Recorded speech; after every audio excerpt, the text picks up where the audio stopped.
The flooring in any room is a crucial component to which you should give the greatest consideration. With the change in trend, wooden flooring is nowadays the foremost choice of most homeowners. However, people think its installation process is quite complicated and requires professional services, and most people hire a team of installers as well.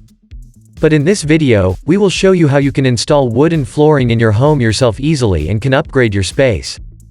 All you have to do is watch this video till the end and follow all the steps properly. So now, without any delay, let's get started.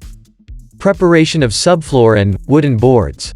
The first step in the overall installation is to prepare your subfloor properly so that you can fit the boards evenly and have a smooth walking surface.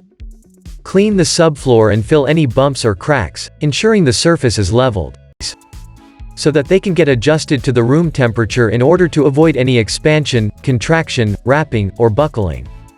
Installation of underlayment. Now, before you start fitting wooden boards onto your subflooring, there should be an underlayment installed at the top of the subflooring. This way, your entire floor will get a good backing, and you will get a comfortable space. Fit the wooden boards.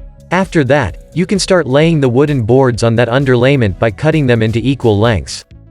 You can install the boards from the center of the room by marking the line with chalk and making sure that you fit the boards in a perpendicular direction to the joists. Cover the entire area and nail the boards to the subfloor in order to secure them into place. Also, remember to leave a small gap between the boards in order to allow them for expansion. Do the sanding and finish the process.